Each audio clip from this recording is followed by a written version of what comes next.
Good morning students. हम biomolecules यानी जैव अणु के बारे में पढ़ रहे हैं। जीवित कोशिका के अंदर कौन कौन से जैव अणु आ जाते हैं, जिनमें हमने पिछले लेक्चर में प्रोटीन तक का ज्ञान हासिल किया था। वृहद जैव अणु के अंतर्गत मैक्रो बायोमॉलिक्यूल्स में हमने प्रोटीन्स के बारे में पढ़ा है। आज हम पढ़ते हैं पॉलीसेकेराइड्स क्या होते हैं, इसके बारे में हम जानकारी प्राप्त करते हैं। तो अम्ल के अविलेय भाग में जो दूसरे वृहद अणु होते हैं, उसी की तरह पॉलीसेकेराइड्स भी पाए जाते हैं। सेकेराइड्स यानी शर्करा, पॉली मतलब बहुत सारे, तो शर्करा की लंबी लंबी बहुत सारे शर्कराएं जो हैं वो जुड़कर लंबी लंबी श्रृंखलाएं बनाती हैं। तो इस प्रकार पॉलीसेकेराइड्स जो है वो शर्करा की लंबी लंबी श्रृंखला होती है। ये श्रृंखला विभिन्न प्रकार के एकल सेकेराइड से मिलकर बना हुआ होता है, जैसे कि सेल्यूलोज का एक बहुलक जो सेलुलोज जो है वो एक बहुलक पॉलीसेकेराइड्स है, जो मोनोसेकेराइड्स ग्लूकोज का बना होता है। बहुत सारे ग्लूकोज जब जुड़ते चले जाते हैं तब ये सेलुलोज का निर्माण कर देते हैं। इस प्रकार सेलुलोज जो है वो एक समबहुलक है, मतलब एक ही समान शर्करा से मिलकर ये बने होते हैं। इसका एक परिवर्तित रूप मंड या स्टार्च होता है, जो कि सेल्यूलोज से भिन्न होता है, लेकिन पादप ऊतकों में ऊर्जा भंडार के रूप में पाया जाता है। पादप ऊतक जब प्रकाश संश्लेषण के द्वारा भोज्य पदार्थ का निर्माण करते हैं, उसे संचित रूप में रखते हैं अपने कोशिकाओं के अंदर, तो ये मंड या स्टार्च के रूप में जमा करके रखते हैं। प्राणियों में जो एक्सेस भोजन है या शर्करा है, वह ग्लाइकोजन के रूप में कन्वर्ट कर दिया जाता है और उसे संचित करके रखा जाता है। इनुलिन पौधों में संग्रह पॉलीसेकेराइड से है, इंसुलिन नहीं ना, याद रखना। इनुलिन जो फ्रक्टोज का बहुलक होता है, जैसे डहेलिया का जो कंद होता है, बल्ब होता है जमीन के नीचे जड़ से लगा हुआ, इसमें होता है। ये एक पॉलीसेकेराइड श्रृंखला, जैसे कि ग्लाइकोजन का दाहिना सिरा अपचायक तो बायां सिरा अनअपचायक होता है तथा ये श्रृंखला युक्त होता है। जैसे कि यहाँ पर डायग्राम में पॉलीसेकेराइड्स का दिया हुआ है और शर्कराएं जो हैं वो बहुलक बना रहे हैं। मंड या स्टार्च में द्वितीयक कुंडलीदार संरचना मिलती है और इसमें आयोडीन अणु इसके कुंडली भाग से जुड़े रहते हैं। आयोडीन के अणु स्टार्च या मंड से जुड़कर नीला रंग दे देता है। सेल्यूलोज में ये सभी जटिल कुंडलियां नहीं मिलती है, जिसके कारण आयोडीन इसमें प्रवेश नहीं कर पाता है।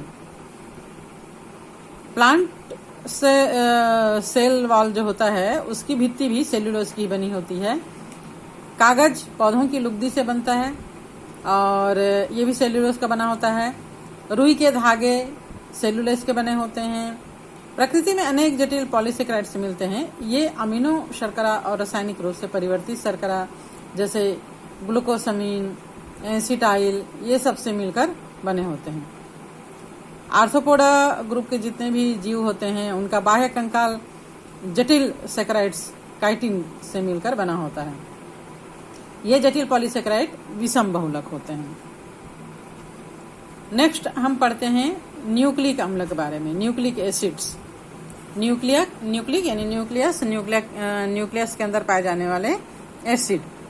तो न्यूक्लिक अम्ल जीव ऊतक में पाए जाने वाला दूसरे प्रकार का वृहद अणु है और ये पॉली न्यूक्लियोटाइड्स होते हैं। न्यूक्लियोटाइड्स, पॉली मतलब बहुत सारे, जुड़कर बनते हैं। ये पॉलीसेकेराइड्स और पॉलीपेप्टाइड के साथ मिलकर कोशिका का वास्तविक वृहद आणविक अंश बनाता है। पॉली न्यूक्लियोटाइड्स में पॉलीसेकेराइड्स और पॉलीपेप्टाइड्स मतलब प्रोटीन की श्रृंखला, प्रोटीन से बना हुआ, और शर्करा, दोनों का ही श्रृंखला मिला हुआ होता है। न्यूक्लिक अम्ल न्यूक्लियोटाइड से मिलकर बनते हैं। एक न्यूक्लियोटाइड में 3 भिन्न रासायनिक घटक होते हैं। पहला विषम चक्रिक यौगिक, दूसरा मोनोसेकेराइड्स और तीसरा फास्फोरिक अम्ल या फास्फेट। तो न्यूक्लिक अम्ल में विषम चक्रिक यौगिक के रूप में नाइट्रोजिनस क्षारक, जैसे कि हम पहले भी पढ़ चुके हैं, प्यूरिन और पिरिमिडिन्स होते हैं। प्यूरिन और पिरिमिडिन्स के रूप में एडेनिन, ग्वानिन, यूरेसिल, साइटोसिन और थाइमिन होते हैं। एडेनिन और ग्वानिन जो है वो प्यूरिन है, प्रतिस्थापित प्यूरिन है। और बाकी जो बच गए आपका यूरेसिल, साइटोसिन और थाइमिन जो है वो प्रतिस्थापित पिरिमिडिन है। प्यूरिन और पिरिमिडिन जो है वो विषम चक्रिक वलय के रूप में होते हैं। पॉलीन्यूक्लियोटाइड में राइबोस या डीऑक्सीराइबोस शर्करा जब जुड़ जाती है तो ये जो है वो न्यूक्लियोसाइड्स बना देते हैं। जब इसमें जिस न्यूक्लिक अम्ल में डीऑक्सीराइबोस शर्करा होती है उसको डीऑक्सीराइबो न्यूक्लिक अम्ल यानी डीएनए, और जिसमें केवल राइबोस शर्करा होती है उसे राइबो न्यूक्लिक अम्ल यानी आरएनए कहते हैं। और इसमें फिर फास्फेट समूह जुड़ जाता है तो ये न्यूक्लियोटाइड्स का निर्माण कर देते हैं। प्रोटीन की संरचना, स्ट्रक्चर ऑफ प्रोटीन। प्रोटीन की संरचना किस प्रकार होती है पढ़ेंगे हम। प्रोटीन विषम बहुलक होते हैं, है ना, मतलब अलग अलग अमीनो अम्ल इसमें जुड़े होते हैं। और ये अमीनो अम्ल, बहुत सारे अमीनो अम्ल अलग अलग प्रकार के जुड़ने से प्रोटीन का निर्माण करते हैं। इस प्रकार अमीनो अम्ल इनकी संयोजक इकाई या मोनोमर्स होते हैं। अगर हम प्रोटीन को छोटे छोटे टुकड़ों में अलग करें, इसको विघटन कर दें, तो इसमें जो है वो अंतिम इकाई प्रोटीन बचता है। जैसे कि पूर्व में बताया गया है, अमीनो अम्ल चतुष्फल की संरचना होती है, ये हम पहले देख चुके हैं, जिसके केंद्रक में उपस्थित एक अल्फा कार्बन की परमाणु की सहसंयोजकता एवं एक हाइड्रोजन परमाणु, एक धनात्मक क्षारीय अमीनो समूह NH2 और एक ऋणात्मक अम्लीय कार्बोक्सिलिक समूह COOH यानी कार्बोक्सिलिक समूह और एक पार्श्व श्रृंखला कार्बन यौगिक R समूह होता है। प्रोटीन निर्माण के समय एक अमीनो अम्ल का कार्बोक्सिलिक समूह COOH दूसरे अमीनो अम्ल के अमीनो समूह NH2 से पेप्टाइड बन, इसमें जल का एक अणु जो है वो हट जाता है वहां से और ये दोनों जो है वो जुड़ जाते हैं। इस प्रकार ये पेप्टाइड बॉन्ड बनाते हैं। पेप्टाइड बॉन्ड के बनते समय जल का एक अणु मुक्त हो जाता है ना। इस प्रकार जब दो अमीनो अम्ल जुड़ते हैं तो श्रृंखला को डाइपेप्टाइड, जब 3 जुड़ जाते हैं तो ट्राई, 4 जुड़ जाते हैं तो टेट्रा, और इसी प्रकार बहुत सारी श्रृंखला इसमें अमीनो अम्ल जुड़ते चले जाता है तो ये बन जाता है पॉलीपेप्टाइड। प्रोटीन में विन्यास और संरचना के आधार पर ये 4 प्रकार के होते हैं। प्राथमिक संरचना, एक पॉलीपेप्टाइड में अमीनो अम्ल की संख्या, प्रकार, उसके विन्यास को प्राथमिक संरचना कहते हैं। तब प्रोटीन में अमीनो अम्ल एक रेखिक क्रम में, एक सीधा रेखा के क्रम में होता है, श्रृंखलाबद्ध होते हैं।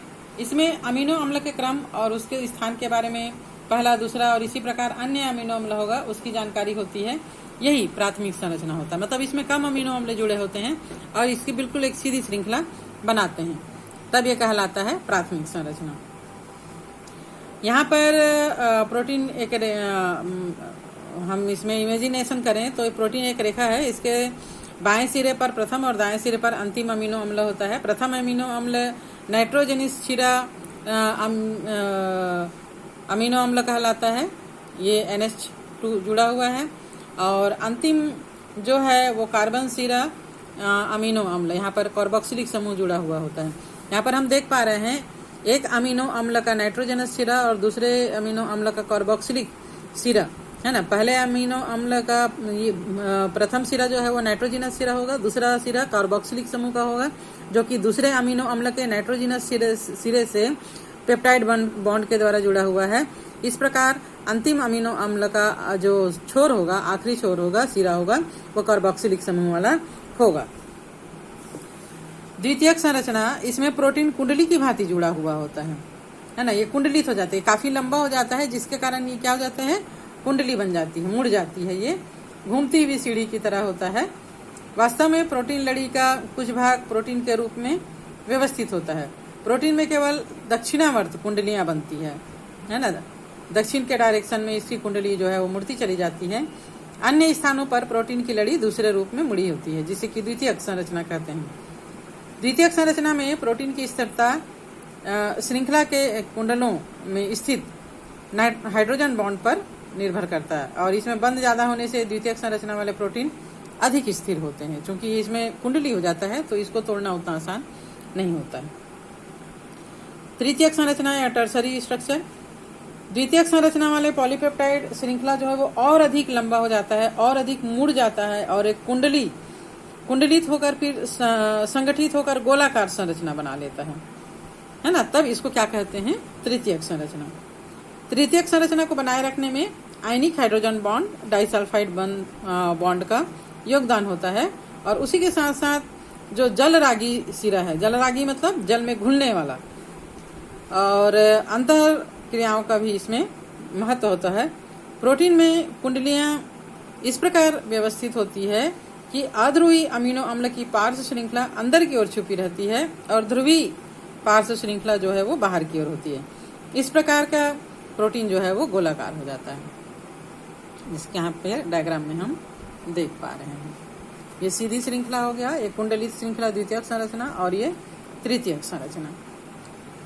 चतुर्थक संरचना या क्वाटरनरी स्ट्रक्चर, बहुत सारे प्रोटीन में एक से अधिक पॉलीपेप्टाइड श्रृंखला होती है। जैसे यहाँ पर एक पॉलीपेप्टाइड श्रृंखला है, वैसी एक से ज्यादा जब पॉलीपेप्टाइड श्रृंखला हो जाती है, जिसमें कि प्राथमिक, द्वितीयक, तृतीयक सभी प्रकार की संरचनाएं पाई जाती है, और ये श्रृंखलाएं जो है वो परतों में मुड़ जाती है, तब इसे चतुर्थक संरचना कहते हैं।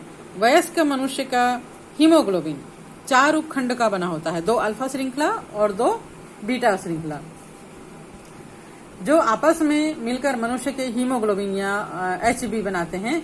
तो इस प्रकार हीमोग्लोबिन में चतुर्थक श्रृंखला पाई जाती है, यानी एक से अधिक अमीनो अम्ल की श्रृंखला जब पाई जाती है एक ही प्रोटीन में, तब उसको कहेंगे चतुर्थक संरचना।